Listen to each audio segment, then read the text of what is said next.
Okay, folks, just wanted to give you an update. This is Tony Myers here, and it is 4:33 in the morning here in Japan. And I want to talk a little bit right now about what's been going on, what I've been through. I get a lot of people, even though I post stuff up on the internet like all the time, I still get a lot of people that inbox me like, "Hey, man, how's Japan?" That's all well and good. But, I mean, why not socially, like, on social media, interact with me in some kind of way on Facebook?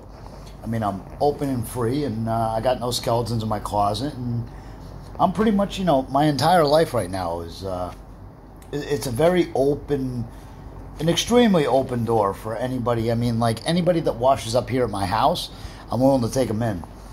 So anyway, I guess right now I just wanted to catch a lot of people up on all the stuff that's happened, all the stuff that I've been through, everything. And I'm making like an audio thing of this and uploading it onto YouTube just so you can follow along and journey with me on this crazy adventure. Man,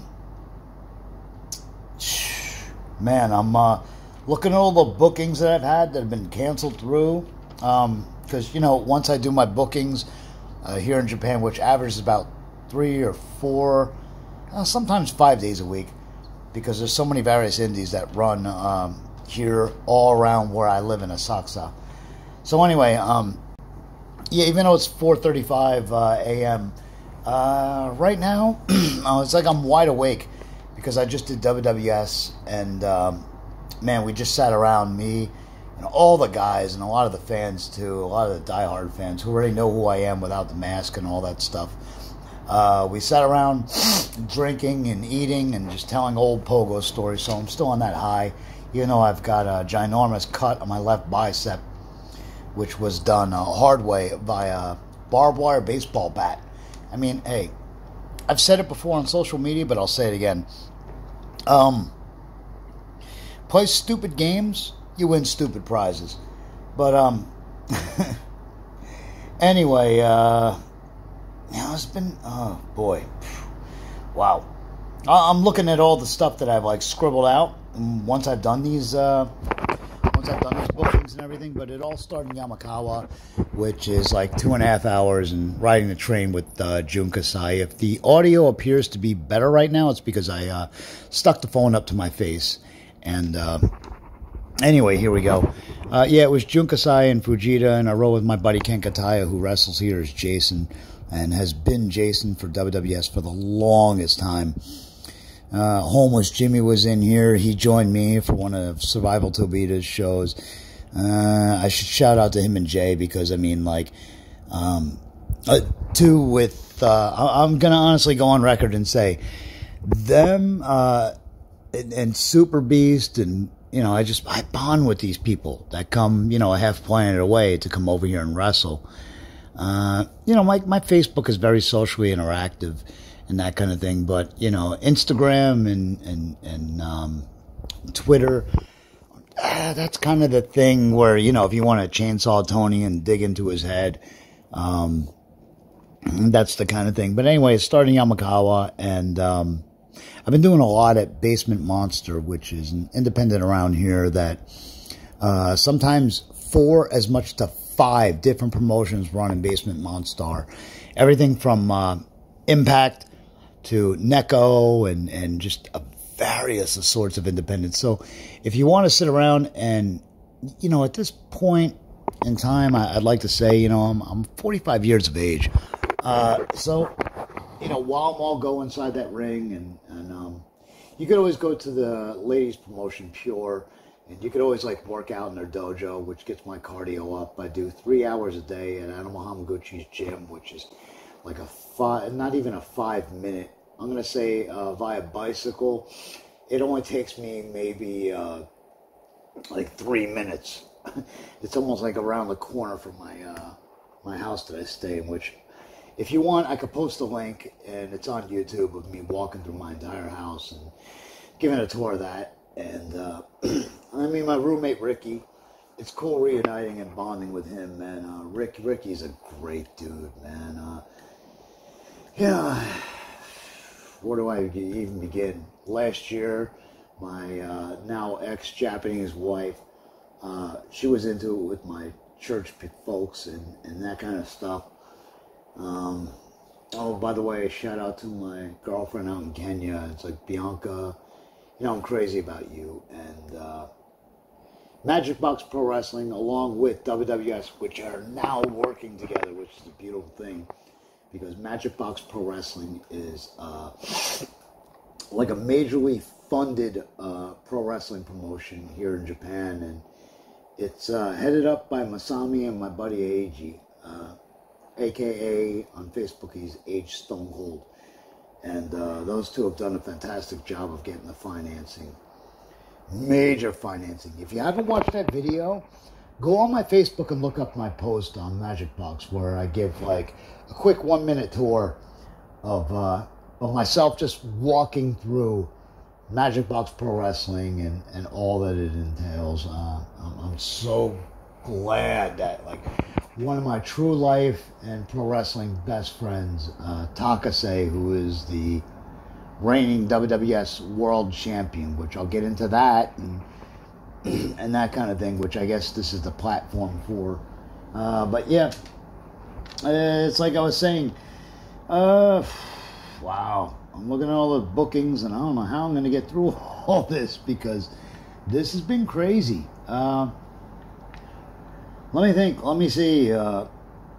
Big Bear Produce. My buddy who owns and operates a restaurant, and he hires. If you guys know who Ozawa is the guy that does a lot of T-shirts here in Japan. And Ozawa is the guy that produces all these professional wrestlers' T-shirts here in Japan. He does it for a lot of the American Deathmatch guys. He works there as well. But yeah, let me see. Yeah, I wrestled Gonzo over at Kita Senju. That was also for... Gonzo was my former tag team partner. He's from the Pro Wrestling Dove promotion, which is like exquisite. They only hire like top of the crop kind of guys. But I got to wrestle my old Freedom's tag team partner. Me, him, and Fujita teamed up in a whole bunch of 6-man tags and that kind of thing. Basement Monstar. I did a booking for Tababa. Tababa-san also has a hand in Hentai Pro Wrestling, which loosely translated, immediately translated. Hentai is Japanese for pervert. And I wrestled like a regular, normal kind of match there for them folks. And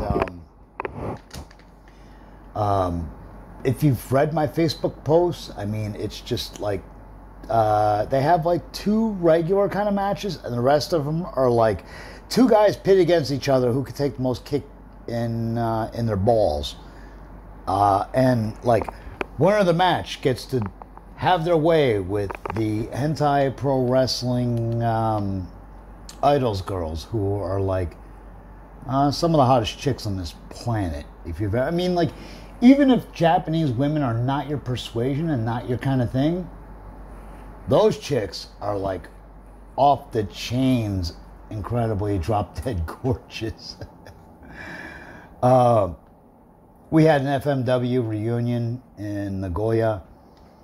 Man, if I didn't scribble so hard, I could get through a lot of these. I could get through a lot more of this stuff. Anyway, Hentai Pro Wrestling, I wrestle as myself. Look, Ma, no mask. And speaking of which, my mother hit me up in a private message because apparently one of the videos I uploaded on Facebook was my arm getting ripped wide open by a barbed wire bat. So I got a tongue lashing from my 77-year-old mother. It feels kind of weird right now because as of the current, my mom is 77 years of age, and she constantly worries about me, and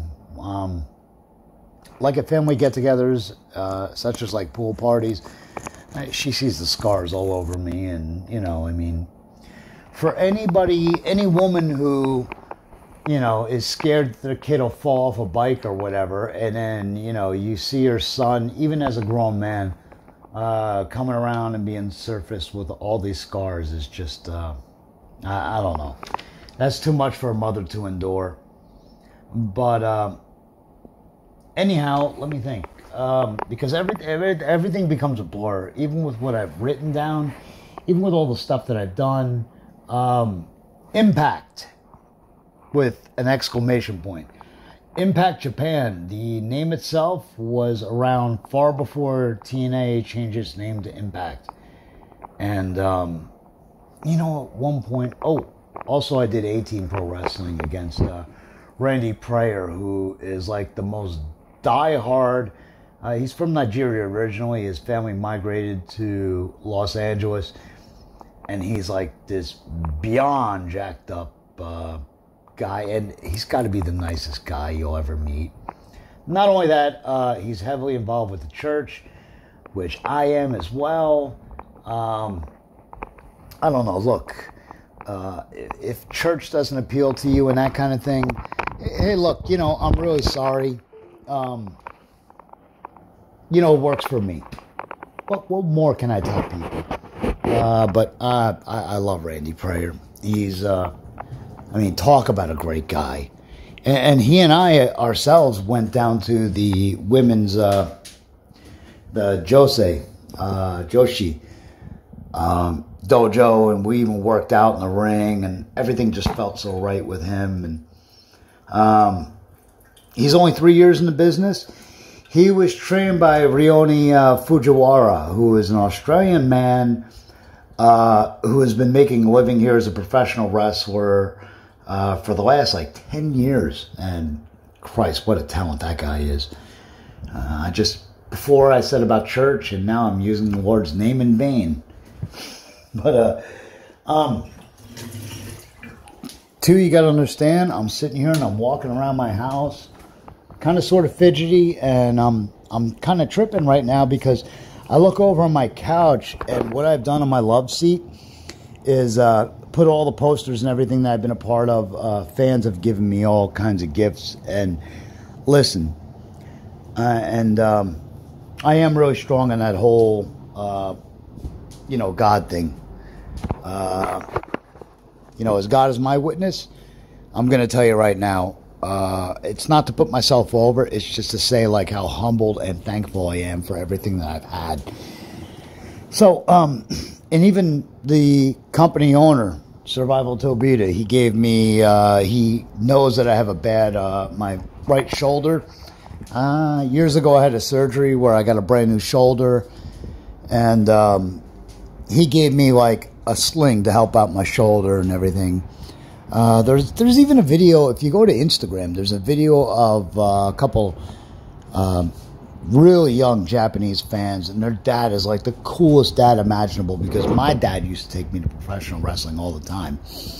But yeah, they're playing Chainsaw Tony, including making their own homemade masks and chainsaws, and they gave me a little toy, which is like a wind-up chainsaw, and that's really neat.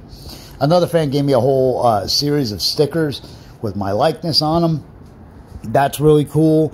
Another fan gave me like a custom sign where it says, Tony, fire! You know, because that's the thing that I love to reiterate and say to my fans is, and anybody out there that even thought about being a fan of mine, fire, man, kiaida, you know, like, give it your all, just do what you can do. It's like so excellent getting the support out there, man. It's really, you know, here, I'm going to segue off and say that, in all honesty, I never wanted to do a podcast, and I never wanted to really do this whole YouTube thing, because I always figured I'd be really, really let down by, like, going on there and seeing the views for it and being like, that's all the people in the entire world that give a crap about everything that I put myself through and done. But, I don't know, let me think. Bookings. I don't know, like I said, everything just kind of mashes together, because it's like, I almost feel like I could roll out of bed, and if there's a ring somewhere and a ring set up, I'll go out there and I'll do it. You know, that maybe that's just me, maybe that's just my work ethic, maybe I'm inspired. fans here have a funny way of bringing out the very best in you. You know, it's enough to inspire you and keep you going and figure to yourself, oh man, I'd be letting down a lot of people. As far as injuries go, of course, that's going to creep up on me.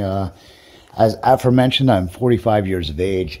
So like last week, my left hip was blown out like bad. And I kind of sort of attribute to that doing an average of like 2 moonsaults a night. Like, I'll do the one from the second rope, and if someone kicks out, then I'll go to the top and just act stupider.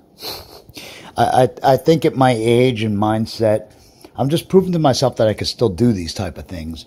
But, yeah, so Sadamo is a place where Totoken is actually a wrestling museum. And it's like within the realms of the wrestling museum. They often set up a ring, and guys go out there and wrestle, and like all that good jazz, man. It's not only is it a wrestling museum, they put up a ring in there, and you could do your thing. I've done so many of these bar type shows where there's no ring at all, which has been like commonplace here in Japan. And to the negative criticism, I'll say this to you out there.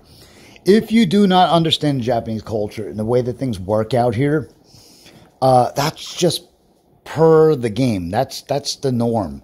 And if you do not understand Japanese culture and go, well, where's the ring? Well, oh, look at him. He's doing like these crappy low-rent indies. No. I can show you poster after poster after poster where it says, numerically, it says like 35, basically 3,500 yen, which is almost like $40 per ticket. And we always draw a real diehard but great solid audience base for that. And everybody, I don't care who you are, everybody, when I say everybody, I mean everybody. Look up the entire New Japan roster. DDT is a sister promotion to New Japan. Everybody from New Japan has done these. And everybody from DDT, everybody. One time, we held an actual entire card on a moving train. Again, it's bizarre, subculture, Japanese thing. And if you wouldn't understand it and don't care to, just don't knock. Just don't knock it, because it really tells you within the confines of not having a ring and ropes to bounce off of what you, yourself, as a professional wrestler, can do. Everything from locking up to hammer lock, top wrist lock, side headlock, reverse. From there into the full Nelson, back into the hammer lock. You know what I mean? Like, you can have an entire match within the confines of. And if you can't, and you think you want to call yourself a professional wrestler, you are not. That's just the way. That's just the way things are, and that's the way things go. And it translates poorly to explain how the Japanese thing goes with or with the Japanese culture and how that all factors into everything. I was a guest bartender at Naoshi Sano's. He owns a professional wrestling bar, and for all the independent guys out there, you can just sit in that bar all night long, and it's a rotating door of independent promoters that run their own stuff and are just dropping off posters for wrestling fans to see. They charge fans, like, by the hour to hang out in there. But if you're one of the boys, you're one of the boys. You just cool into it and that kind of thing. I recently put up a post on Facebook which drew a lot of negativity because I said, if you're going to fly yourself over here, and especially if you're going to lie about it and say, oh no, such and such promotion, listen, I don't exactly, I do. I have my finger on the pulse of what goes on around here. It's a small country. Everybody talks. Everybody knows what's going on. I really do not care. The 2019 way of getting booked over here. If you fly yourself over here and you're willing to do an independent for $30, you are racking the curve of everything that's everything. You do not make yourself special. They'll put anybody to work to save themselves money, just like the various independents all around America. What I'm trying to tell guys that are aspiring is, don't wash up in my inbox and sit there and tell me, hey, this guy said to hit you up about bookings or that kind of thing. It comes off as really corny, and really I should just one by one be putting people on blast about that, because it gets to a point where it's just sheer ridiculous. Like, guys, look, everybody deserves a break. Everybody needs a break. 1994, I happened to get a break here, and I just kind of sort of rolled with it. But I was always under the impression of, and I know this is me just doing nothing but talking, but follow what I'm saying here. Always say to yourself, screw it, I'll do my talking out there. Ring the effing bell and let's wrestle. And that's exactly what I've done. And that's not me putting myself over, not me toot my own horn. That's just me telling you the bare essential facts of, like, you know, I'll do my talking out there, okay? Once that bell rings, you'll see what I have to offer. You'll see my craft. You'll see my work. That's not me being conceited in any kind of way. That's just me being confident and telling you the road that I've had to tote. And I'm still, even as of this moment, I'm trying to think right now. I'm debating in my own brain on the fly if I should drop some names. Oh, hell, I might as well. I have friends at home that are not here right now that I've been lobbying for, going to bat for, trying my best to get a foot in the door here. And they're not here with me now. Do you notice that? So if you are relatively unknown and you're not fresh off Vince's TV, what do you want me to say? Put your stuff out there. You can use Google Translate. Look up all these various different indies, independent promotions, and try to get yourself on. But to assume that I'm some kind of stepping stool or Stewie to help you get booked, listen. At least try to ease your way. At least try to get a foot in the door. At least try to cool out with this guy before you use him as some kind of hump to get you over here. The Japanese are it's a real long shot if they're going to take a relatively completely unknown, even in their eyes. You have to understand it's a different culture. And you don't speak their language, which is another huge drawback. And they're going to risk and take a chance on you. It's like, man, don't be delusional. All right? I'm not singling anybody out here. I really should put on blast, like in a bunch of a series of screenshots, the dumb crap that washes up in my inbox. Like, and especially to you local guys up there, like around the Jersey area. I spent 17 years in Memphis. I moved back to Jersey in 2010. Listen, a lot of you saw me night after night after night after night put up, tear down a ring, just so I could be the referee or ring announcer or play music or whatever I had to do to be a part of whatever matches you came to see or whatever. But you guys couldn't have given two squirts of a piss about me then. And for me to assume, or for you to assume, out of the middle of nowhere, I'm going to help you with a foot in the door, like, you must be out of your fucking mind. And there, I said it. A guy that broke in at the exact same wrestling school that I did, got his big shot with the WWE, and I don't know, I'm pretty happy and satisfied that Bull James got a shot. And he's over here with DDT now, and he's doing his thing. Perhaps go his route. But, I don't know, I segued into me giving a bunch of advice. If you want to know all the bookings and everything, you know what? Like, one of the best ways is go to my Instagram. So I'm constantly booked for all kinds of dumb and strange and weird stuff. Something that's very close to my heart that I just had to get off my chest. Hosaka-san. Let me give a bit of a backstory here. Hosaka-san was the guy that broke in Pro Wrestling Crusaders in 1993. I showed up here in 94, and I was booked through Eddie Gilbert, but Eddie Gilbert already quit Wing. So when I got my chance and I resurfaced in Wing, they took one look at me and said, young boy. And I was 20 years of age, and I had 5 years already of professional wrestling in me. And I took it as an insult, and I'm young and cocky and stupid because I could do a moonsault. And oh boy, where do I go? Where do I begin to overanalyze this?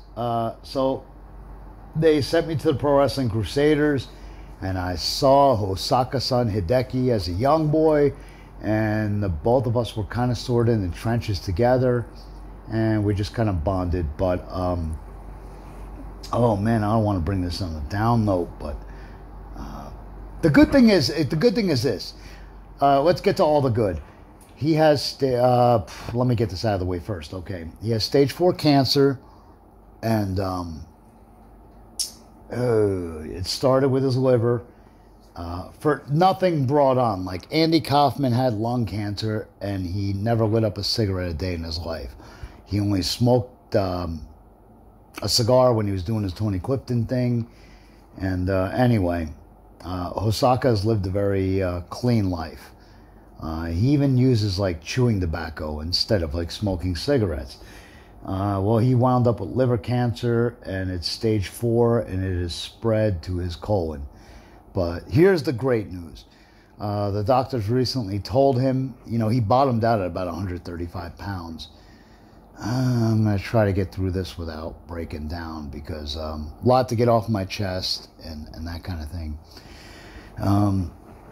Okay, so the doctors recently told him that he's allowed to go back to his regular diet, and he's beefed up a whole lot.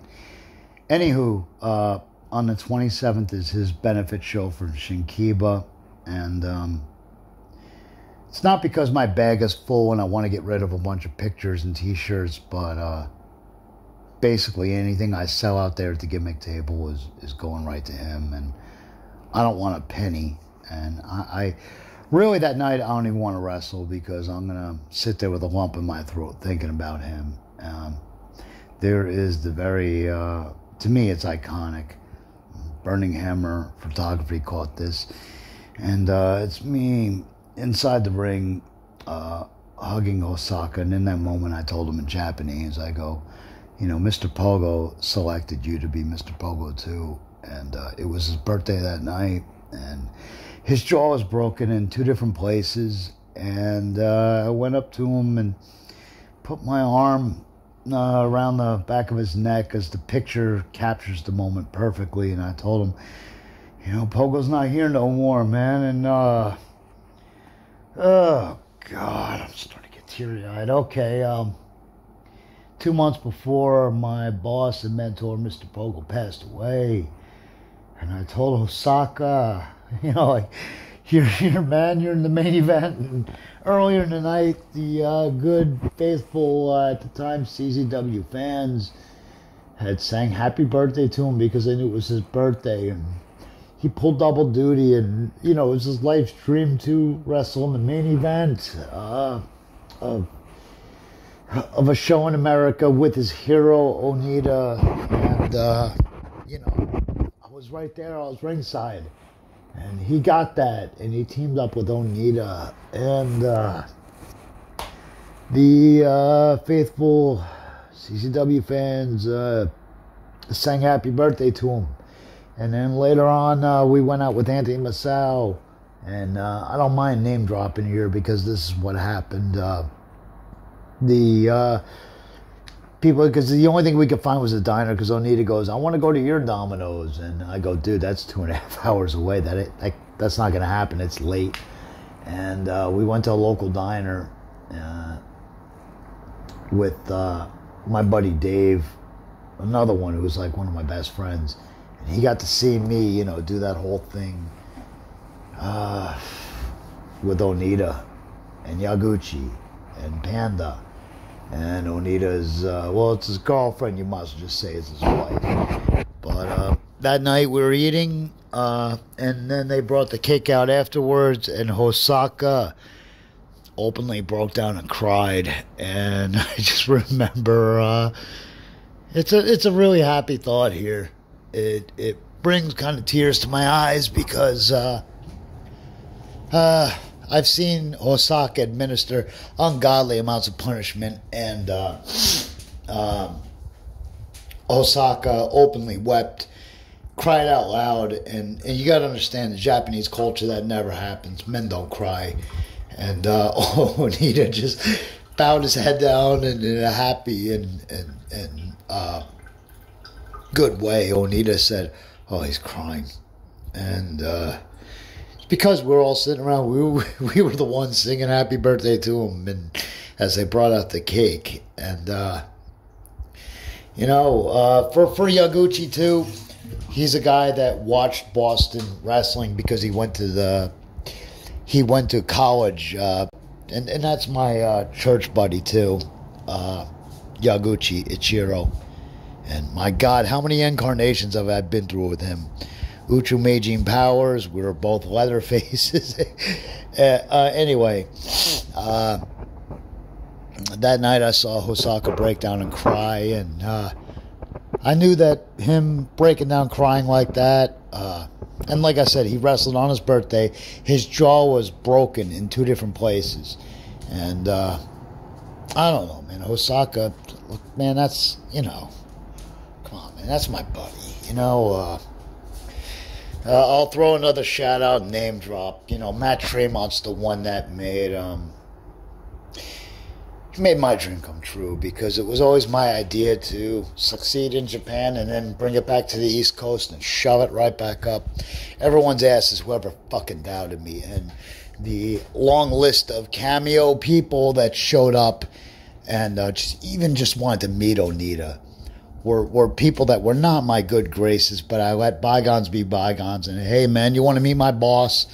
Because 2017, all the way leading up to Onita's seventh, I just said, retirement, night after night was me and Onita, whether it be for 0-1 or, God, it's endless, the indies that I wrestled that guy on, just night after night after night. And, at first I thought I got that break, maybe because, maybe not entirely, but because, Pogo's passing.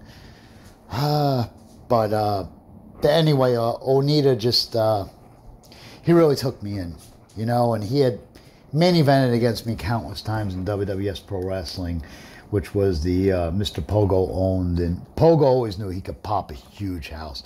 He would do $20,000 at least profit on any, and Onita was always cool with them. They personally, in real life, weren't the best of friends, but they were always businessmen together. But, so on the 27th is the Hosaka, Hideki Hosaka. We're doing a benefit show for him with 18 Pro Wrestling. And this is right after, on the 15th, we did the big year-end explosion where I challenged the aforementioned Randy Pryor for the Southern Hemisphere heavyweight title, which, of course, being that I'm leaving on the 15th, I lost.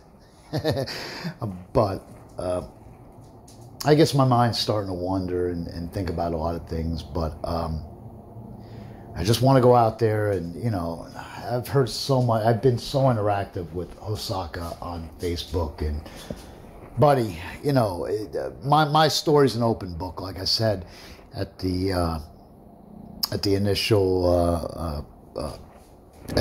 going. If an idiot like me can beat jawline cancer, which I have a giant hole all the way down to the bottom of my chin, my face is lopsided, which is why I was more comfortable going back under the Leatherface Chainsaw Tony persona. Look, if an idiot like me can beat it, I know he can, and I've told him that. And he's got former FMW female Jose Perez, Sato Miwa. She works in the church. And Yaguchi's going to be there on Christmas Eve too. And, buddy, I've been praying for him so much. Like I said, take my life before his because, I've met his wife. I've seen his kid. She's absolutely adorable. She looks just like him. She's got this cute little birthmark mole. Right exactly where I had my damn cancer and my friggin' jawline. So that's going to be bittersweet. That's going to be great. And I don't know how many times I thanked Hasegawa and Hashimoto. Hashimoto's the owner of A-Team Pro Wrestling, and I told him, hey, look, buddy, thank you so much. And he goes, Tony, I know he's your friend. I know you go back. And I'm like, yeah, I go back a long ways. I met him at about the same time I met Mr. Pogo, 94. 6 years later, the inaugural, WWS Pro Wrestling show, and there I was. And this is kind of where my life all ties together. And tonight I challenged for the heavyweight title, just a few hours ago against Takase. And wow, my life is really coming full circle, and it's cool. Maybe these weird, obscure things only mean something to me, but that's the way it is, and that's the way it happened. And if there's any doubters out there, let me tell you, there's no governmental statute of limitations.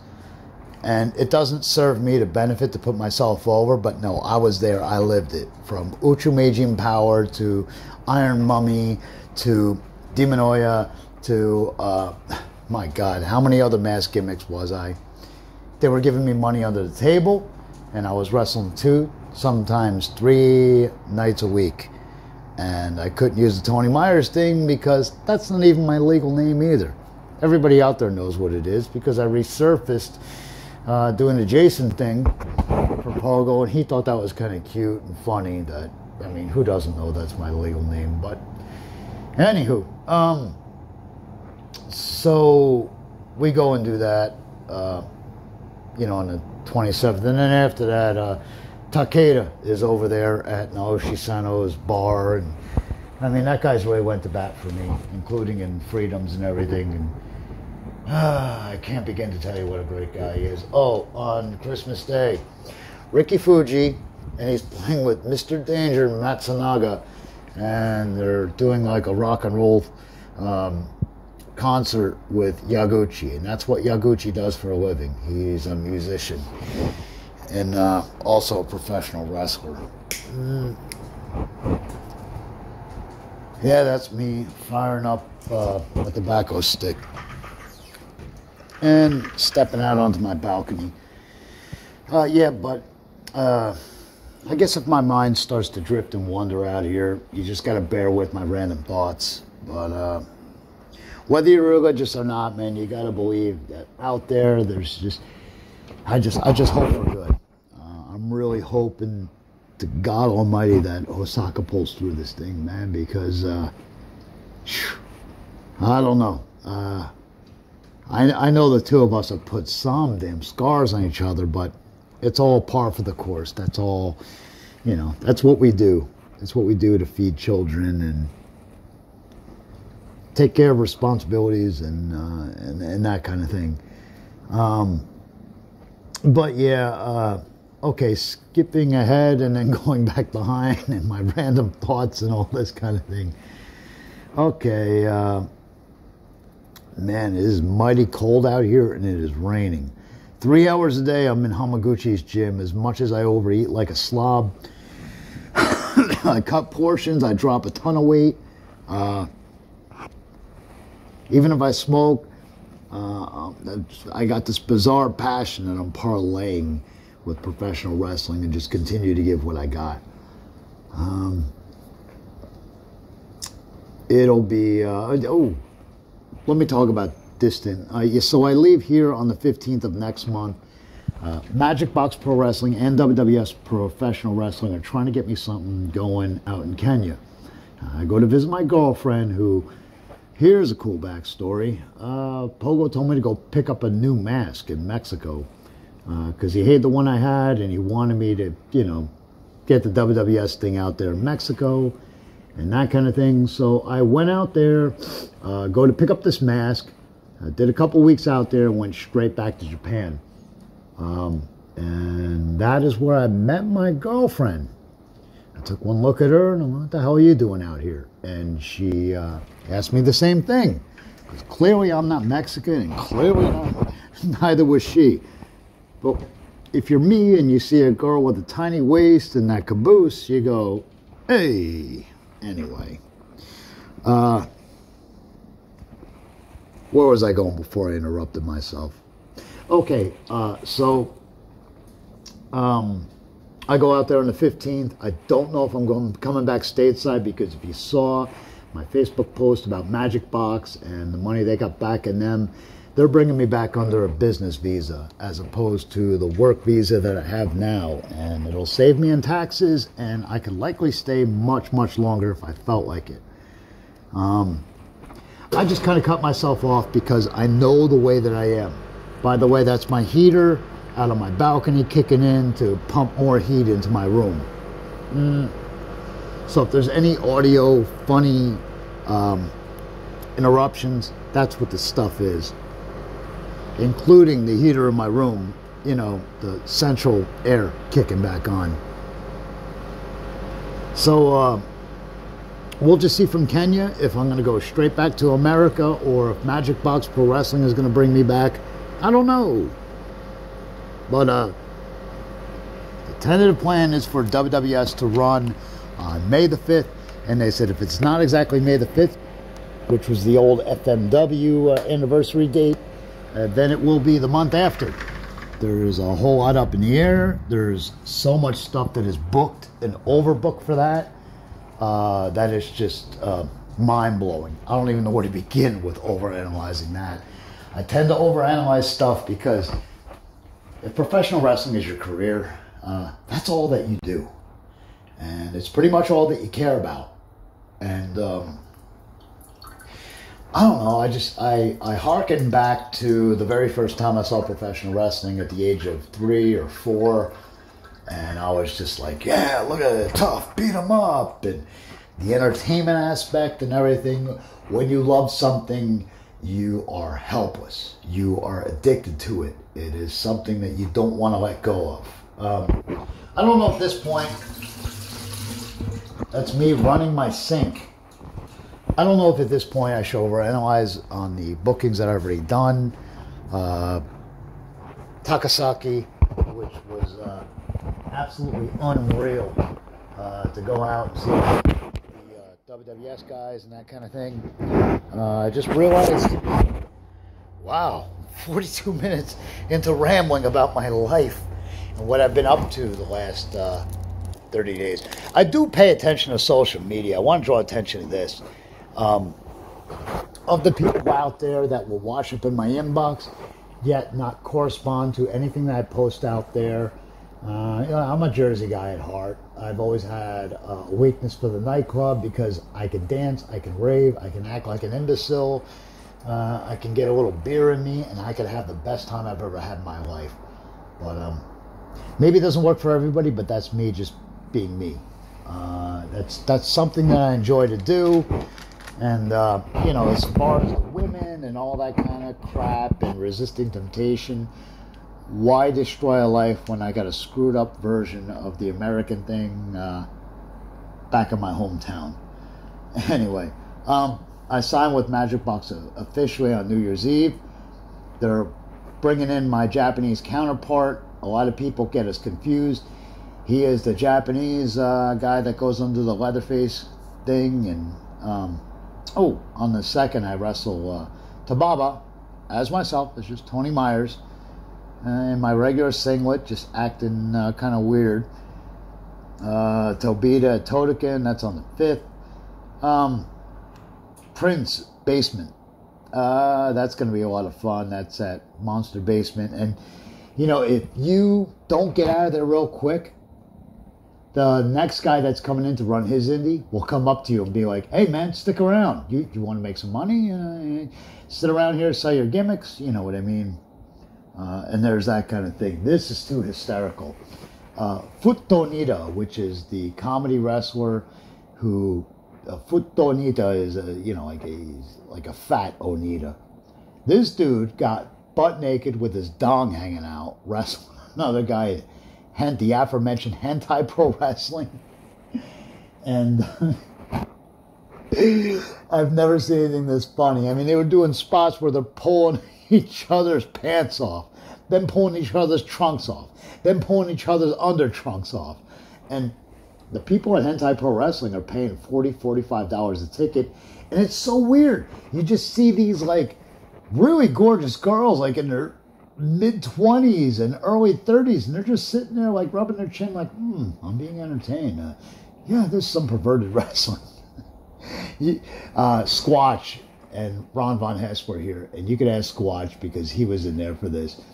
I was like, you can't sum up exactly what the hell is going on right now, but this is just see, the Japanese have an incredible way of accepting things for what they are.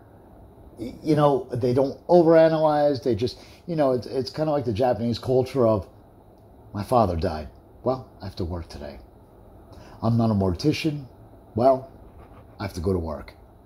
And that kind of work ethic inspires me, which is why I'm just so hyped up all the time here. And I don't sleep very often. Like I said, I'm going on now. It's 5:20 in the morning and I'm wide awake. And likely after about 3-4 hours of sleep, I'll go to Hamaguchi's gym. And oh man, I got to wrestle later on for another promotion. And that's on a Monday. So literally every day of the week here in Tokyo, you can pick up independent work. It's just, with me, I'm kind of spotty, so I don't burn myself out. I don't want to burn myself out and don't want to bring myself down. And, you know what I mean? I kind of sort of don't want to burn the candle at both ends here. I had a frightening hip injury like a week and a half ago, and it just forced me to, again, take a step back and be like, dude, don't do everything that you can do because you're 45. You know, I mean, you're a 45-year-old grandfather dressed up in a rubber mask with a chainsaw, chasing people all over a building. Like, you know, it gets you in good shape, and it makes you break a sweat, and you can feel your wind increase as every booking that you take. But too, it's like you got to kind of take a step back, and you got to pick your spots. I mean, I'm going to ride until the wheels fall off, and I have no problem admitting that. That's all good for me too.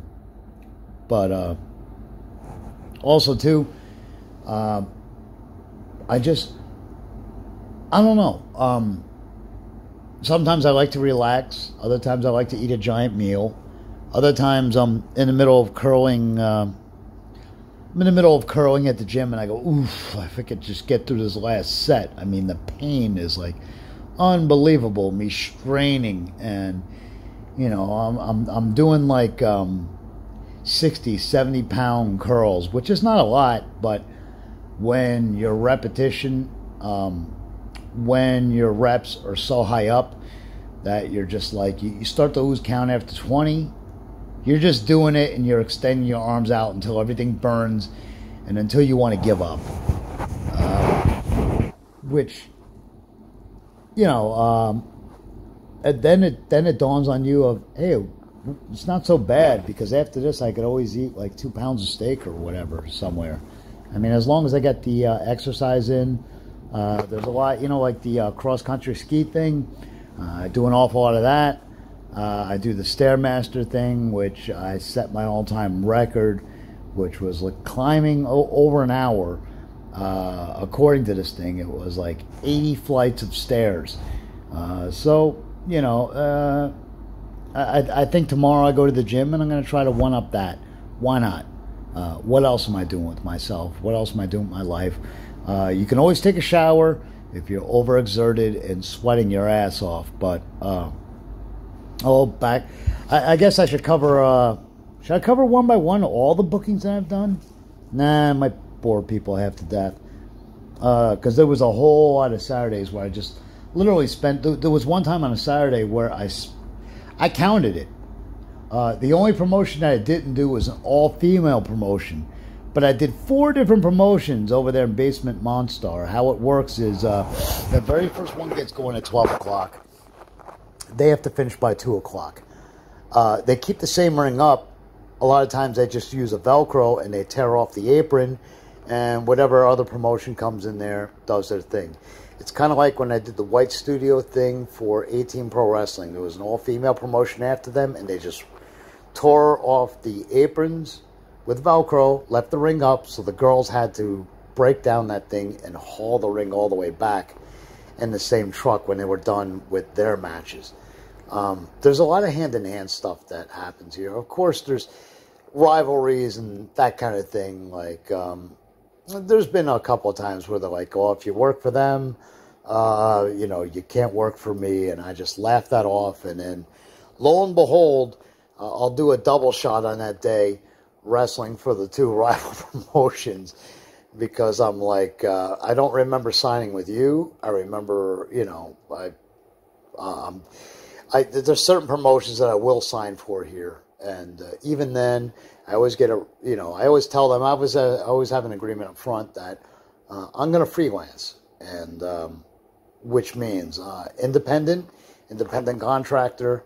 I'll go and work any independent, as long as it's within realm. Sometimes there's no reason, no rhyme. I'm not going to get to knocking anybody, but there's been a couple of promotions that have come knocking on my door, and I'm like, why? It is so far, and I'd show up out there with a guarantee, and then just hope I sell a handful of gimmicks to put me above the $300 mark. It's like, to me, that's kind of sort of ridiculous, especially when you're trying to make a living out of pro wrestling and got kids that are draining you financially for college funds. So there's only so much you can do, and that kind of thing. And it's not in a bad way or anything like that. I wish to God stateside that these companies would work together like these people do here. There's only so many venues, and literally there are maybe, I want to say solidly, maybe, I'm going to estimate here, 400 or 500 different promotions alone that are within the confines of Tokyo. And, you know, I'm one of those guys there that are just glad to be a part of a lot of it. It doesn't become a money thing. It becomes, are you feeling healthy? Can you give your best to this promotion? Can you back up your work? There's so many comedy promotions out there. One of my absolute favorites. Outside of Impact, Neko is great. Tobitas is great, but he's just kind of he's such an oddball, strange cat that you don't know if you're getting comedy or deathmatch. It borderlines on the realm of insanity. But either which way, it's professional wrestling. Have fun. Go at it. Do what you do. And that kind of thing. People come to me all the time, and I don't want to go for the low ball thing. And it's not because I think I'm a superstar. It's because, and given the circumstances too, a lot of times I have somebody come to my house and pick me up, because a lot of these guys that are driving are the ring announcers or referees, or they play the music and that kind of thing, and they have their own mode of transportation where I don't have to worry about taking the train. Not that I have a problem taking the train, but just imagine what it's like in the city of Tokyo. I'm about an 8-minute normal walk from the train station from my house. Sometimes I could take my bicycle depending on how loaded up I load my gimmick bag, because I know a lot of these promotions, and some of them do pretty big crowds. Other ones, the crowds are kind of thinned out. So depending on how heavy my bag is, I can load it up. A chainsaw alone is draining, but I can load up my bag on my bicycle, which is a quick way to get there. I want to say 9 out of 10 of these promotions, you know you're going out afterwards, and I can't resist drinking with the guys and just talking with them and having a great time. Because my Japanese is that well where I can, easily conversate with everybody. But what I do, a lot of the time is just the camaraderie of the boys, networking and that kind of thing. And but what it leads to is if I'm going to get under the influence, I'm not about to really push myself. I'm not about to get behind the wheel. If I've been drinking, I don't need the trouble. Which is the same reason that I weaned myself off of any and all substances that I was doing stateside. And people know me by now, and I'm an open book. Love my reefer in the States, but here, I just quit it cold turkey.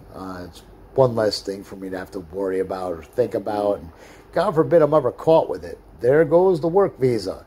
And that is an extreme subject here. Like, Paul McCartney was able to fill up baseball stadiums, but they banned him, and the ban wasn't lifted until 2014 of Paul McCartney getting banned here for like 30 years for having like 3/4 of a pound of marijuana that he tried to sneak in here. So if it happens to Paul McCartney, I'm not getting busted for a dime. The Japanese can't grow stuff like, if I'm out at a bar, some of the boys, partake, and hey, who am I to not take a drag?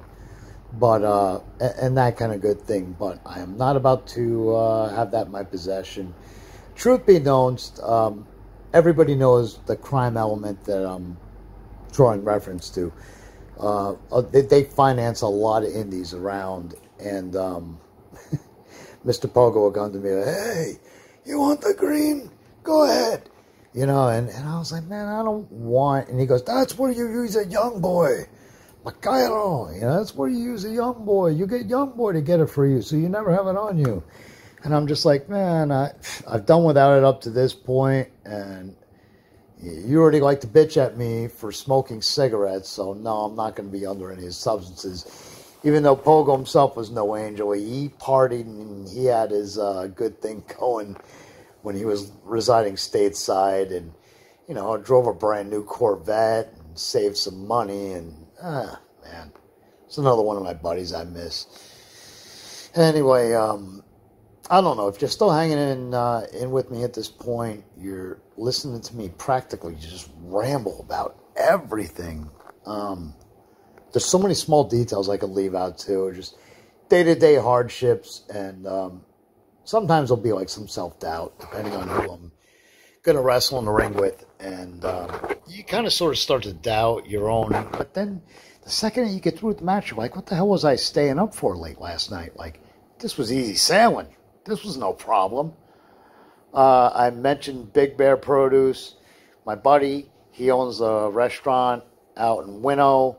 One of the coolest scenes here was Jay Landry, Slam and Stew, on his final night in was with Homeless Jimmy, and all of us together. Like, originally it started out with me and, man, one of the coolest guys ever, Yuichi Tahara-san, who speaks more Spanish than English, and he's pretty fluent English.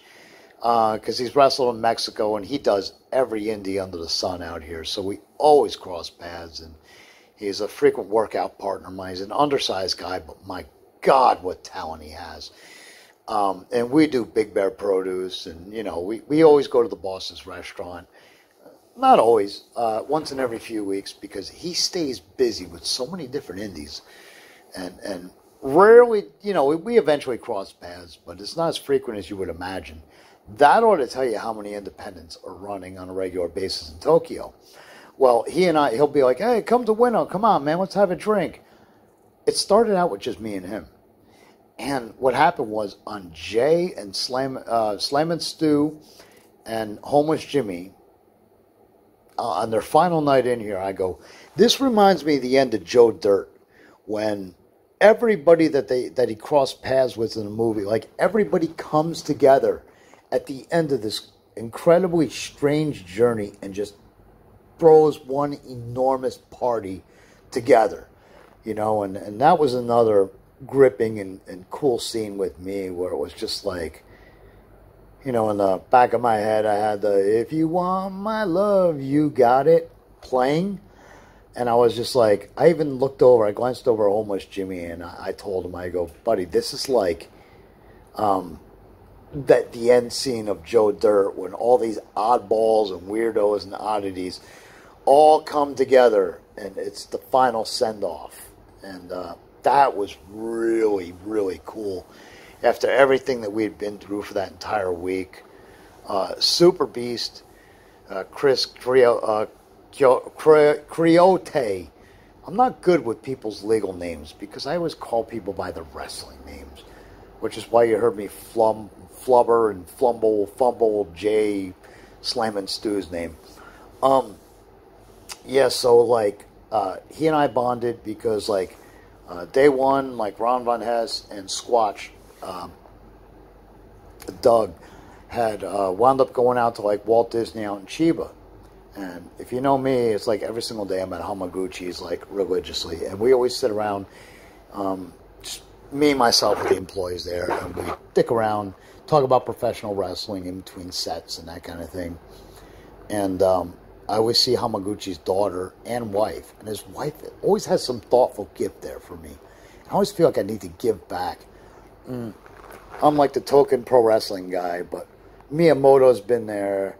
Tetsuya Naito, I could drop some major names that filter their way through. Atsushi Kai, which is like the coolest guy, man. He put me over in front of like all the boys when Onita was retiring. He goes, every day you're at Hamaguchi's. He's like, you're a big guy, man, and you're still lifting weights. And like, sang my praises with everybody like ear listening to, anyway, Kai sent, what happened was Animal Hamaguchi closed down the old gym that he was at, and he reopened in a brand new building. So Kai sent him flowers, and then I sent a personal message to him going, man, that's a world of respect to you. Because that was his, trainer. And then he graduated to professional wrestling and went through the ranks of All Japan, and he's one of their top guys. Tetsuya Naito, I mean, words will never express enough. Tajiri Tajiri got his start there, and then Tajiri moved on. What happens is guys get schooled in amateur wrestling there. Like I said, the place on my bicycle takes me about 2 minutes to get there.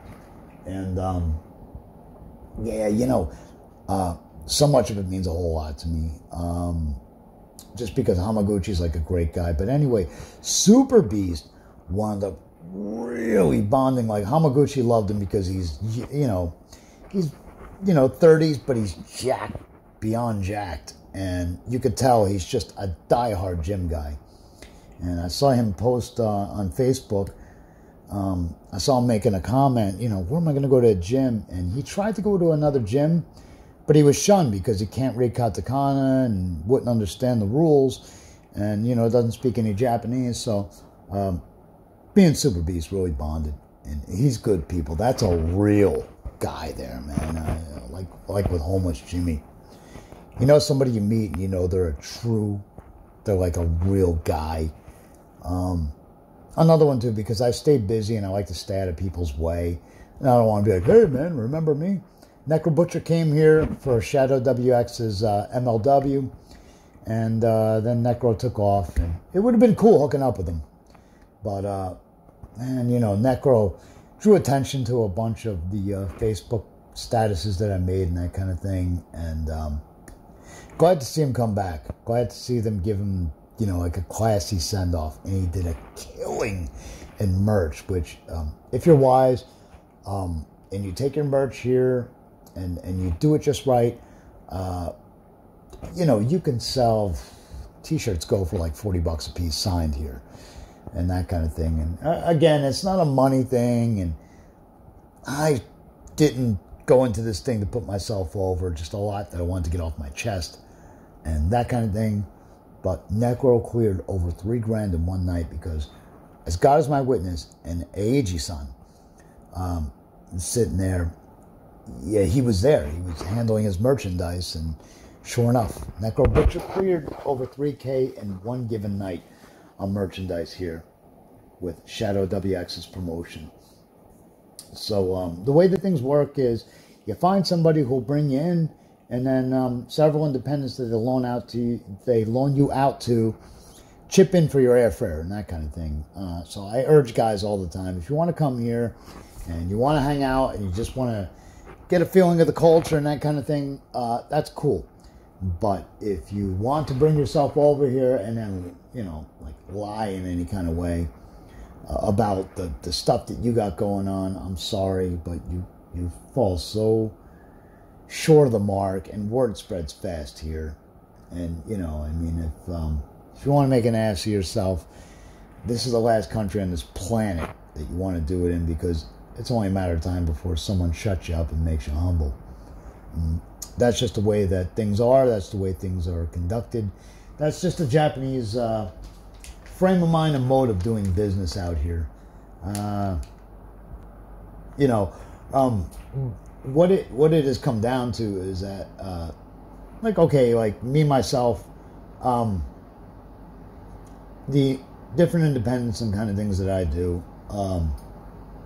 like Fugo's World Underground Wrestling, those are always kind of fun things to do. He's got the smaller ring with the chains on the ropes because of the confines of space and a lot of the smaller places he runs in. You could fit more fans inside, and when you're charging $40, $45 for a tiny little indie like that, every seat counts. It truly does. And I've seen them cram an ungodly amount of people in some of these independents I do into a smaller setting. But let me throw this name out there. Buck Gunderson. When I met him, it was days after the passing of Pogo and me trying to move on with my life. He was with me, and we went to Naoshi Sano's bar, and he wound up getting booked another promotion, that 666, which is the sister company of DDT Pro Wrestling, which is the sister company of New Japan Pro Wrestling. So you see how all this works? Anywho, I've done a lot of work with 666. It's almost always me against or teaming up with Amano, who is Boogeyman. He's Jason. He is the Japanese Leatherface. He is the White Mummy. He is also Crazy Bee. He owns his own gym out in Soka, or not Soka, but Saitama. Anyway, that's my buddy, and people always act like there's some kind of rivalry between he and I, but I've known that guy forever. And anywho, the thing with Amano, it's always me and him in 666. In some incarnation, we're either teamed up or going against each other. And I just think it's like the Japanese are addicted to things that are cute. I always find it so cute. He would always tell me, like, come on, let's go on Rampage. Yeah. When he went to do the Leatherface thing for Big Japan Pro Wrestling, I told him, 5 years ago, it's no secret, I went out to Winnow, which I was living there at the time, because I was back and forth every single day, 3-hour train ride away. And so to save the company money, I was staying at a capsule hotel because, I was trying to be a company guy. And I know Pogo doesn't have no money to burn. And I just thought, this is my way of being a company guy and loyal. So what had happened was I wound up doing a 2-day double shot over at Winnow Park, got my check, and keep in mind, when Pogo would find me independent bookings, he would always get a chunk of the pie. He'd always get a piece of that pie. And when I got my check, I said, is this for one match or all four? Because the last 2 days I've done double shots.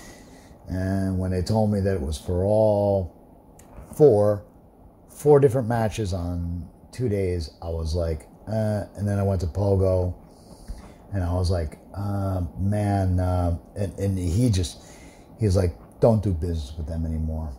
And, it's severing ties in a way. Not only that, if I did Big Japan, I already know, and this is the same problem I reach here in the States, there in the States, is that See, I'm speaking English, so I'm in the frame of mind of saying in the States, here in the States.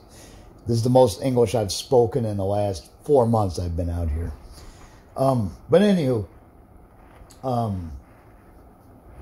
it's kind of like between CZW, H2O, even GCW, and several deathmatch promotions.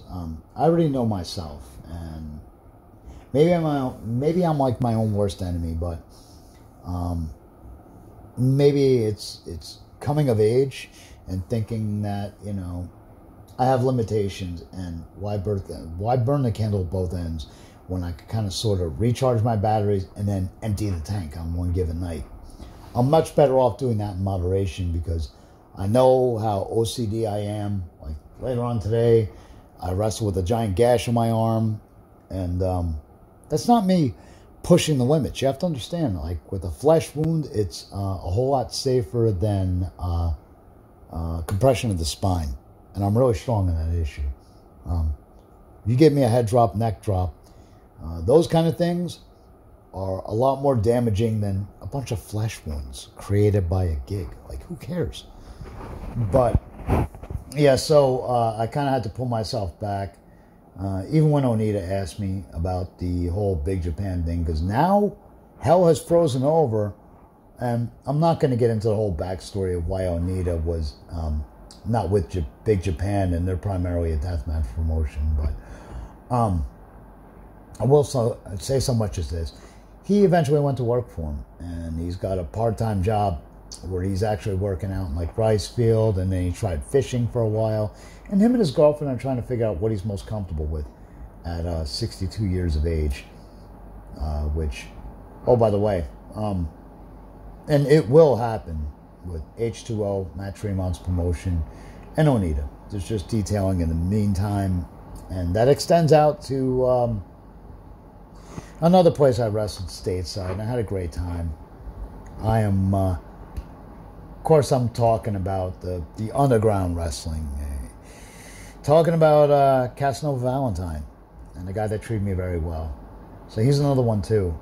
That Onita, don't put it past him to go in there and do some no-ring death match, because the no-ring pro wrestling thing, that's still a thing. That was a thing a long time ago here, where laid-back Japanese hipsters host professional wrestling in some of the tiniest venues, and they don't need a ring. It's bizarre. Maybe I can't sum it up. Maybe I can't explain. Some of the promotions boil down to sleaze, but you know, where they just you know, it could be comedy and that kind of thing.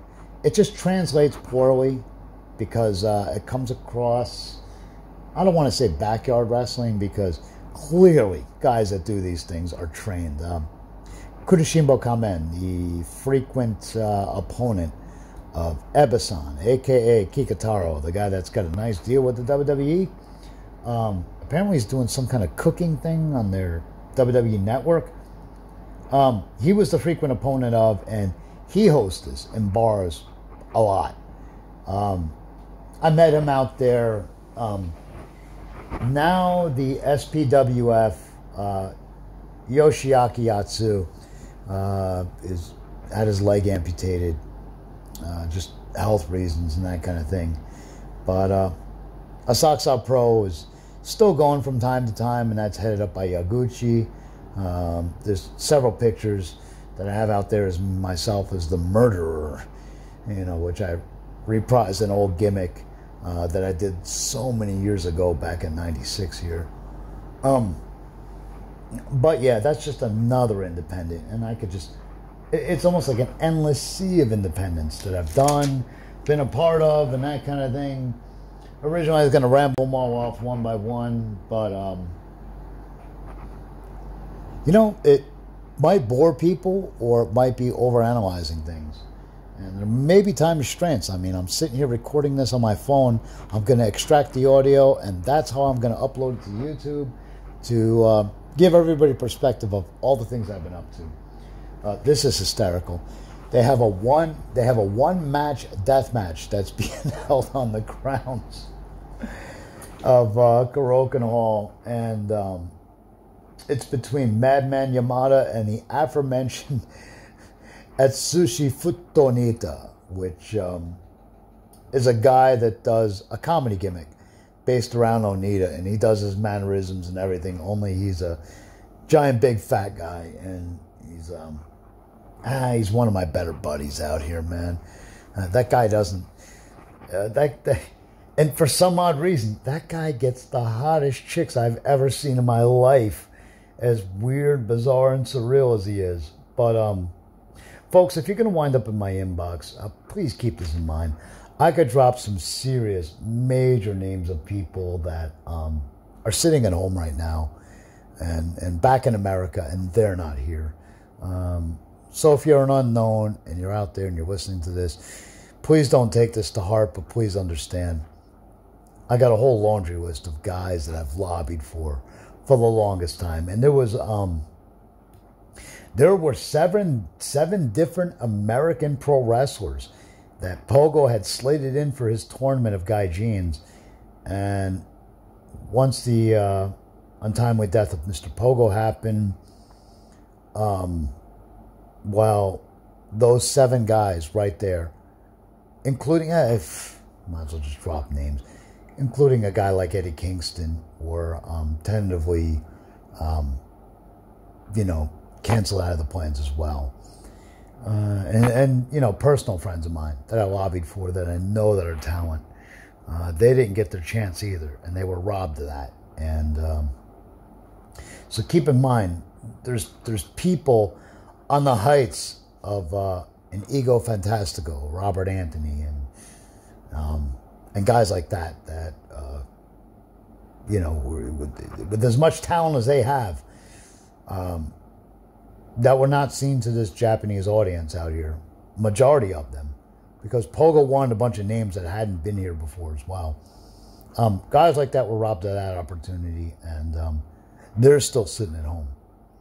But, like I said, feel free to hit me up in my inbox. Just, you know what I mean? I know people's agenda. I'm not stupid, and I see it coming a mile away. If you want to cool with me, if you want to meld with me, you want someone to talk to, I'm a good guy about returning calls and that kind of thing. But if you just think that I'm some guy out here that could help you do something or get somewhere, let me remind you this: one hand always washes the other. You scratch my back, yada, yada, yada, and all that good stuff. I'll bring this up about Magic Box Pro Wrestling. I kind of sort of thought this was funny. Masami is a beyond mega flamboyant, openly, out of the closet, in your face, gay male. And the reason I bring that up at all is because, at first I remember Pogo-san, Mr. Pogo one time goes, you be careful. He's telling me in Japanese, you be careful, Masami's gay. And I go, what makes you think that has anything to do with me, or that I really should care about that? Like, I'm not gay. So, why would you even bring that up? And I was like, and I'll never forget this as long as I live. I'm not going to mention it was a major name here in Japan. Was sitting there, and I go, if I was gay, and I go, you'd probably be the last person to find out. And the guy started cracking up. The guy started cracking up laughing, and Pogo just shot him a mean look like, oh, you're laughing at me? He's like, you're laughing at me, but then Pogo realized who it was, and he was like, oh, well, there's nothing I can really say to that guy. Anyway, I think I'm trying to say, and he was one of the lower men on the totem pole. But, when that was said, he didn't have the financing. He wasn't like one of the presidents and one of the big bosses of Magic Box Pro Wrestling. So let that be a lesson to anybody out there that the same people that you step on to get up are the same people you're going to pass on your way back down. And gay or not, what the hell? I always liked Masami. He was always a nice guy. He was always ultra nice to me, and anybody could take one glancing look at me and realize that I'm not exactly the most handsome man on this planet. So that wasn't his agenda. And then on top of it, it's like I said, man, I mean, Guy's harmless. He didn't bother nobody. Let's see, we've had gyozo parties, which are dumpling parties. I've had all kinds of gyozo pro wrestling. Some of the bookings I've had out here have been so bizarre and weird and surreal. Do sponsored events, would sometimes only have like maybe 8 people there, but then you find out that one of those 8 people are the ones that bought a show and just wanted to be royally entertained by professional wrestlers wrestling inside of a ring.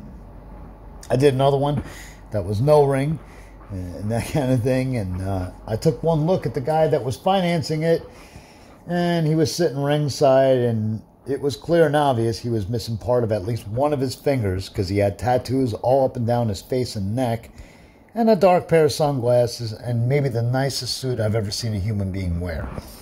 So yeah, it's been that kind of thing. I don't know. Should I go down a list of all the independents? Because, boy, there have been... And, I'm not over-exaggerating here. I have done at least... I want to say at least 30 different independents. But the beauty of it is over here, everybody works hand in hand. So I guess before I ramble too much and just kind of yada, yada, yada. Oh, boy, it is 5:55. And my buddy, name withheld by request, comes to pick me up at 2:30, but then again, I got to get to the gym in the first place, way before that. So I'll be doing that and trying to catch a little bit of sleep, kind of sort of try to recharge my batteries. Hung out with Yuka Kasai. Boy, if you follow my Instagram, you can just see some crazy, crazy stuff. Just imagine Halloween's my WrestleMania. And the one night of the week that I demanded from all wrestling people that I had off, because everybody had Halloween shows. Everybody from 666, and of course all these different promotions, they knew not to run on the same night. They look around, they see who's got Shinkiba first ring booked and that kind of thing. But yeah, I had to have Halloween with a couple buddies of mine that were in town. We went and did that in Shibuya. There's videos of me raving in the mask in various, in at least one nightclub, which, I don't know, it's about that club life, man. I enjoy the music. I enjoy the house music, techno music. They throw it back old school here, and then people look at me doing crazy legs and all the dances I do, and they just go, man, that's some American shit. Nobody here does that, and it's because I'm 45, why draw attention to it again? I'm an older guy. I've been around a while.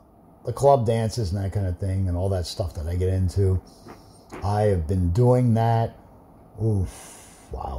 since I was an outcast teenager. And I just kind of felt what I was in the realm to enjoy myself. And what felt good and what was good and what is good. And I guess, too, the cool thing about that is I dance and I sweat my ass off. I'm one shower away from being a cleaned off guy. But, two, I just enjoy myself. I'll never outgrow the clubs. I'm a grandfather. But, I don't feel too old. I don't feel never. And nightclub is the atmosphere where it doesn't matter. Because if you're enjoying yourself, chicks half my age will come over there and be like, yo, man, you know how to dance. Like, what are you doing here? Where are you from? And they see the streaks dyed in my hair and they go, you know what's really cool? Recognition without the mask, where someone comes up to you and be like, because when you're the only foreigner who's doing all these wrestling companies and that kind of thing, eventually you run across somebody that's like, what? No, what? Wait a minute. Or people look shocked and they're like, that's just Chainsaw Tony without the mask. They know it. Oh, man, I thought I silenced this damn thing. Anyway, it's why it's going nuts on me, and it's only getting worse. I thought I forwarded this to my laptop, but apparently not. I don't know. I don't want to run out of things to talk about and that kind of thing. I enjoy feedback and all that interaction and all that thumbs up and all that cool stuff. I guess I'm winding down here. I'm trying to think if there's anything that I forgot about. Oh, yeah. You know, it's becoming inherent bitches on Tuesday. We have a maid come in here and clean up the whole house. And it's been me trying to sit here and kayfabe like all the crap in my room. Everything that's everything. My innermost personal stuff. Making sure that my laptop is shut off. So that me and my girlfriend aren't talking some really perverted stuff that she happens to run across. Yeah, but, too, a lot of people are in town. I got to get to this. A lot of people are in town for, I guess, what is it, the New Japan, the Kingdom. You know, they do their major super.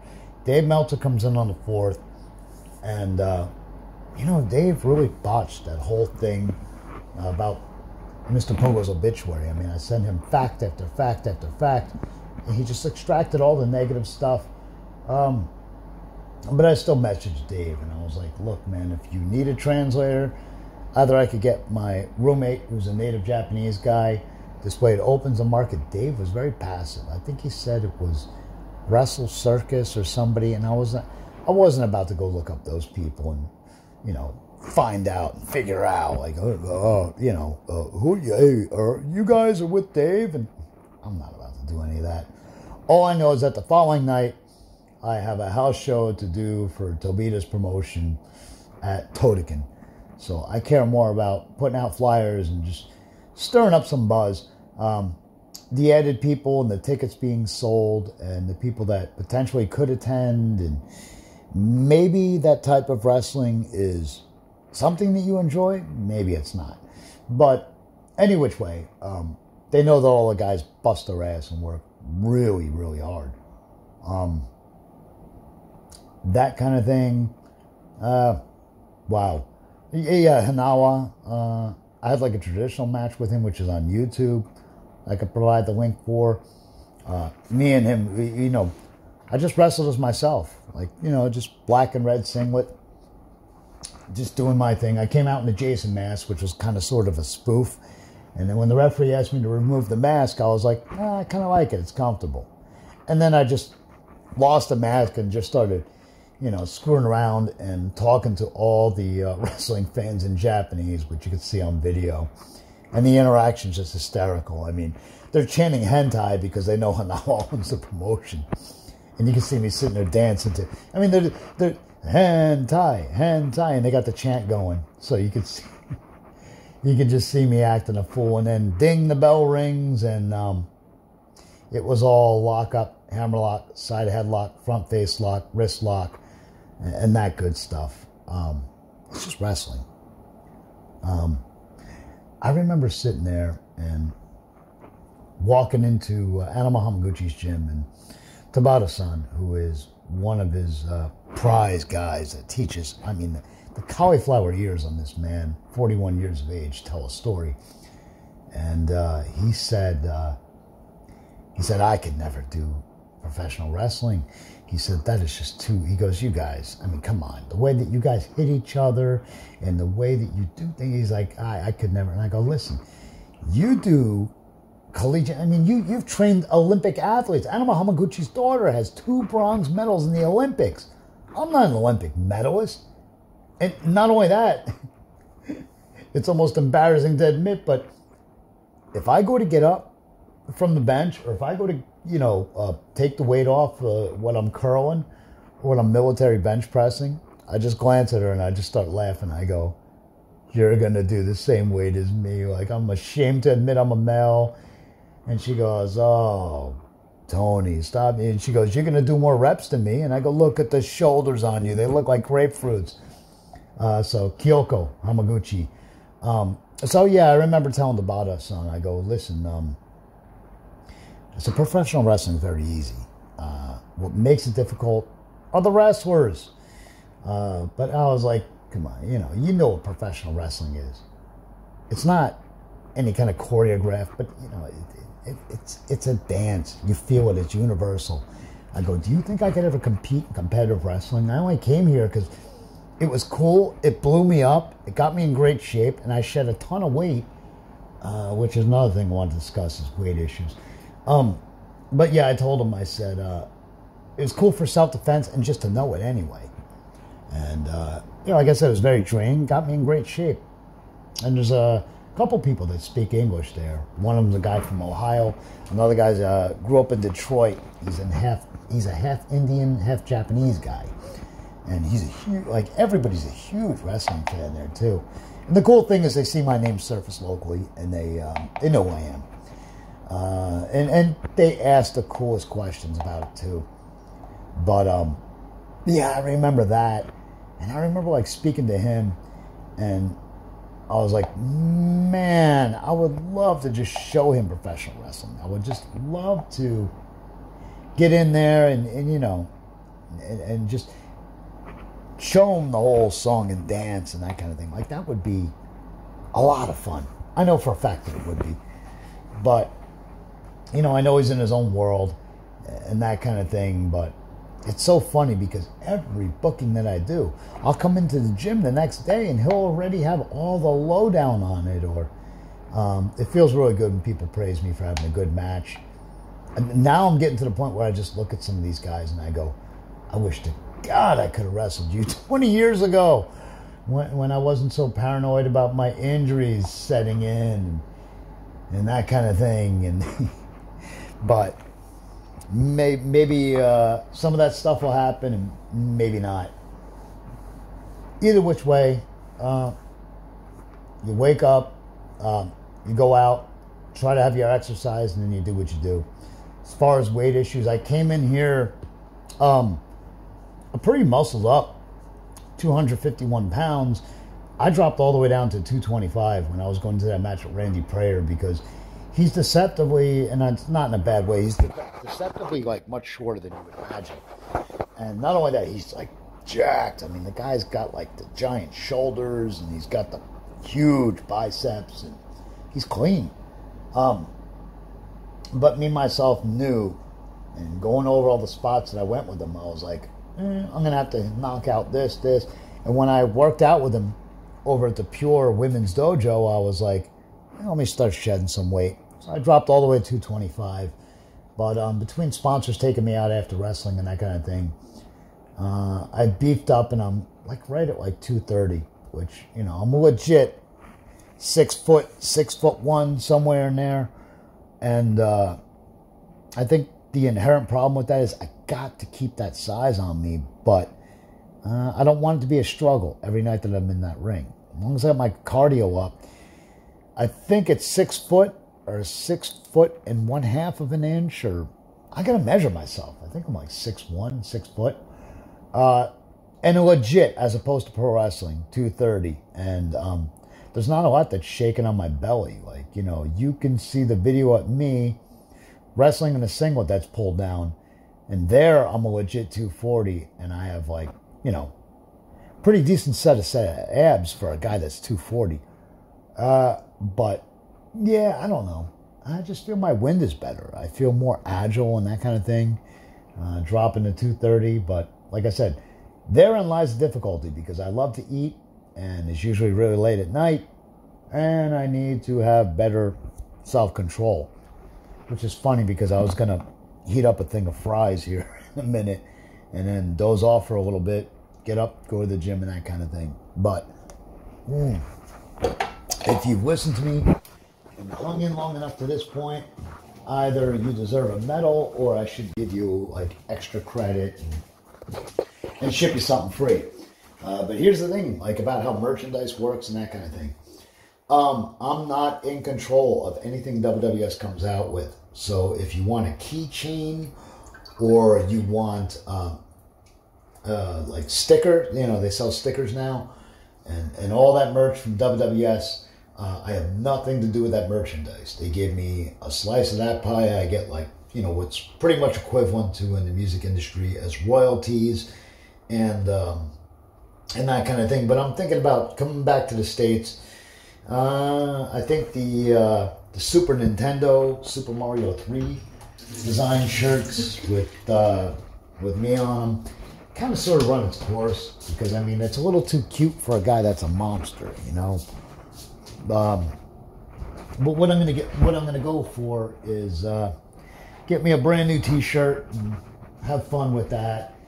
Get rid of all the ones that I got that are here now, which I do really, really strong on merchandise here. But ooh, that's so ugly. That crinkling sound's gonna pick up on the audio, huh? And I'm still trying to figure out what I'm gonna upload this to. The match that I had, a bunch of new pictures in my phone of stuff that I've done here recently this year. I think it was kind of sort of a letdown for me that I uploaded over 4 hours of clips from last year. And I don't know, it only got like, I think it got like 1,000 views or whatever. But it's weird because the year before I uploaded only like 30 minutes. Me dropping my phone, that's not good.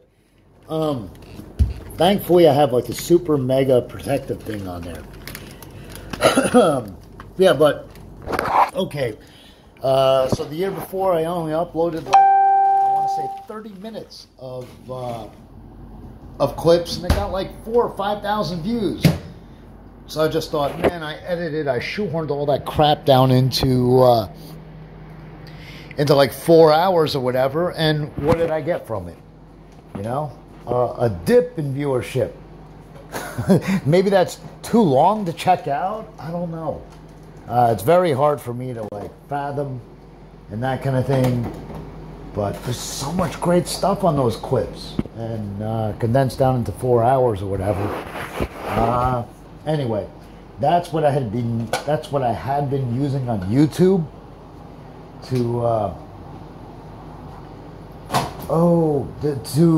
like edit the videos of all those podcasts that I did with Sam Nano, the guy from Team Left Jab. He could have interviewed, he could have sat there and done this with me, but I don't know. I figured if I put into my own words and thoughts of all the stuff that's been going on with me and that kind of thing. I know this is not interactive. It's not like a Q&A and that kind of thing where you could like ask me questions. But if you want to throw something down there in the comments and be like, hey, Tony, what about this? You know, I'm free. I'm free to answer. The joy of my life is when professional wrestling is your job and you're doing it 24 hours a day and you don't have any other income, it makes doing stuff like this, me rambling for over 90 minutes, it doesn't make it a chore. It just makes it a lot of therapeutic, me getting off my chest all the stuff that I want to say. I hope that makes any sense. At least to me it does. That, and you know, for some reason, you know, I'm on that high from doing WWS Pro Wrestling World Wing Spirit, the late Mr. Pogo's promotion that is now owned and operated by a Ramen Man with Takase as booker. But look, Pogo's hand selected Takase to be the heavyweight champion after I lost the belt. So, you know, that's the way the promotion was going anyway. And not only that,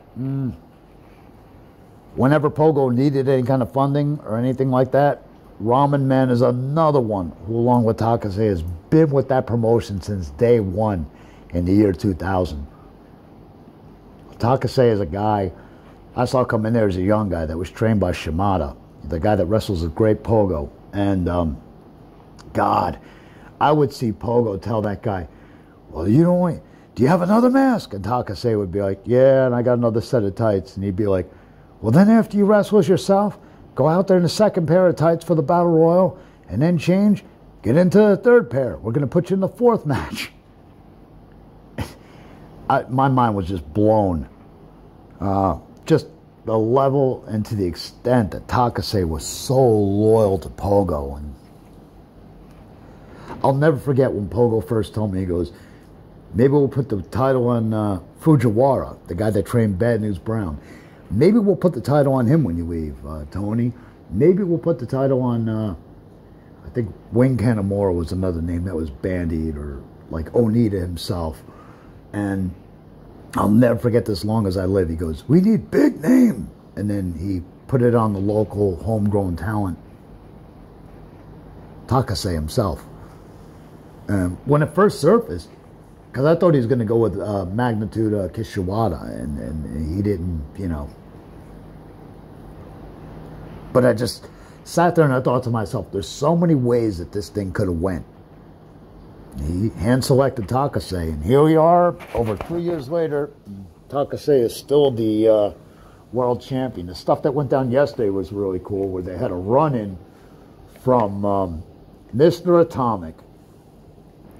Mr. Atomic was a guy who was a pledge trying to get into the Isesaki Underground Task Force, which was myself, Minoru Fujita, along with Jun Kasai. It's on a t-shirt, which I could always, you know, put that picture in there too. Also too is Great Pogo, Shimada, and Ramen Man. And Mr. Atomic was a pledge. And then in Miyagi last year, he was the one on the losing end of the fall to Boomba, Takase, and Iceman. So we blamed him. We kicked him out of the group. And then my retribution was this year coming back, kicking it off with Yamakawa, and over in Yamakawa, and just beating the living dog shit out of him for being the one responsible to lose that six-man in that other main event. So then this year we go through the whole entire angle, and I thought this was the coolest book thing ever, where he runs in and attacks Takase. So I started panicking and flipping out when I heard the music. I go, "Ramen Man, what the hell is this? This guy just cost me my goddamn shot at the WWS World Title. Like, what is this crap?" You know, and I'm yelling at him.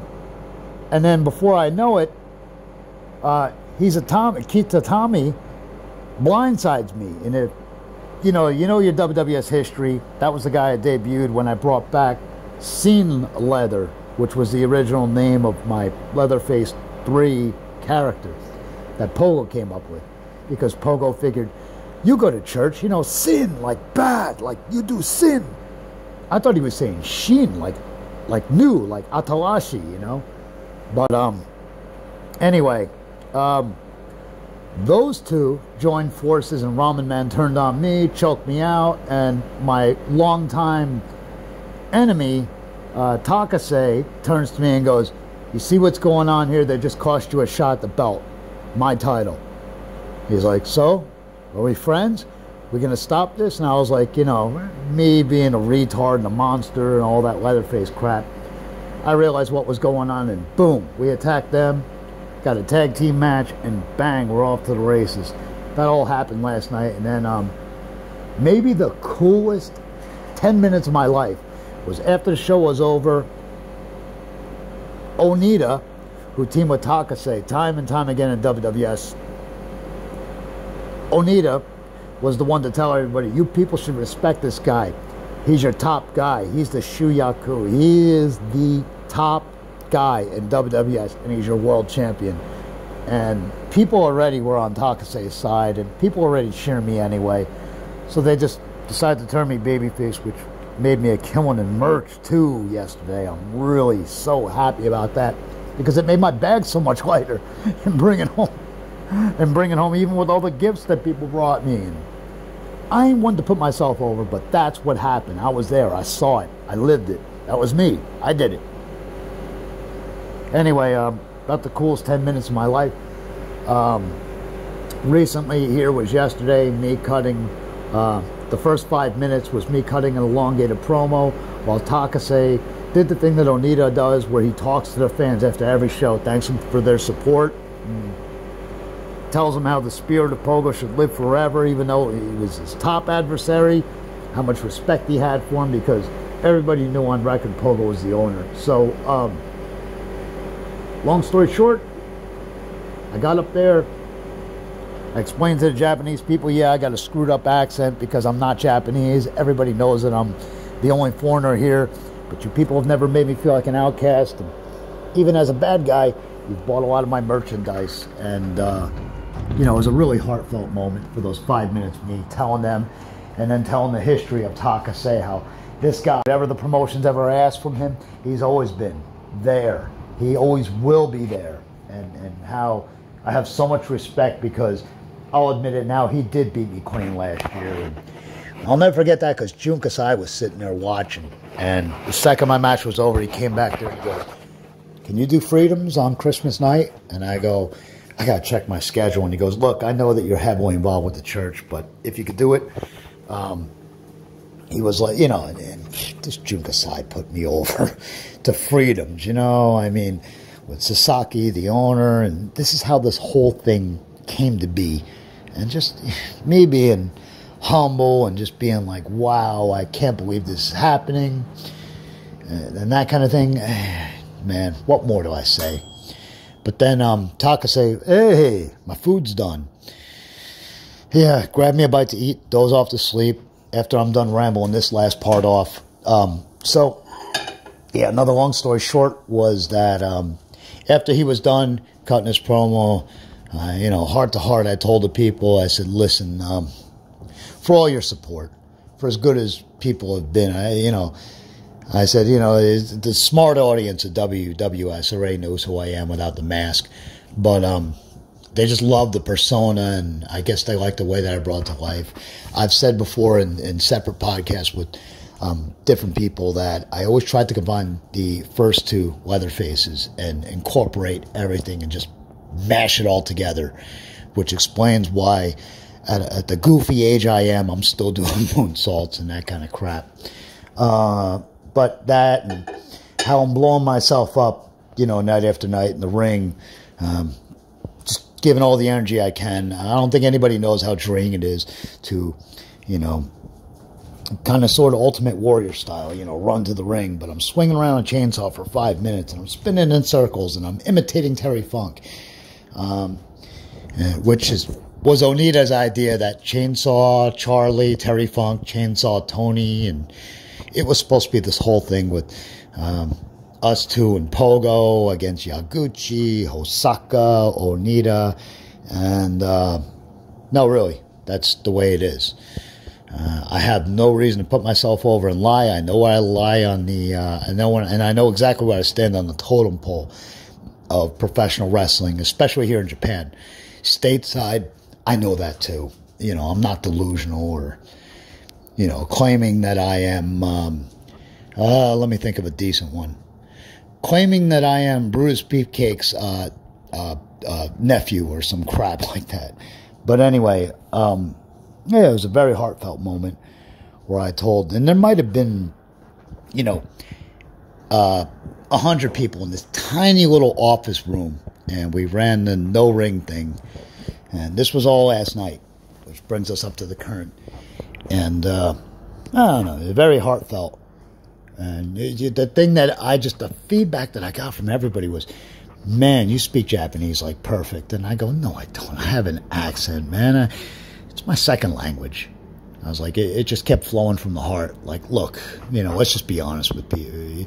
Let me just be honest with you people. This is who I am. And you're the reason I go to the gym 3 hours a day.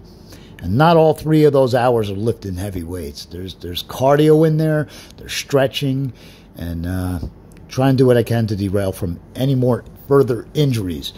I used about a whole roll of tape on my right wrist yesterday. That didn't feel very good.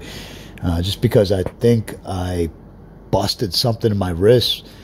But I don't want to go to the hospital, and then they got to deal with the companies that I work for, you know, to provide the insurance, and then that jacks up the premium. I'd rather just suck it up and tough it out, because I got a wallet with money in it, you know, and just, that's the way I am. I just want to carry through on my word. I want to make good on my shit, you know. Anyway, look, you folks have listened to more than enough of me just yada, yada, yada, and you probably don't even know who any of these Japanese people are, and you might not even know who the hell I am, but thanks for listening. Let me get this uploaded to YouTube, and if you want to interact with me, you want to give me feedback, that's cool.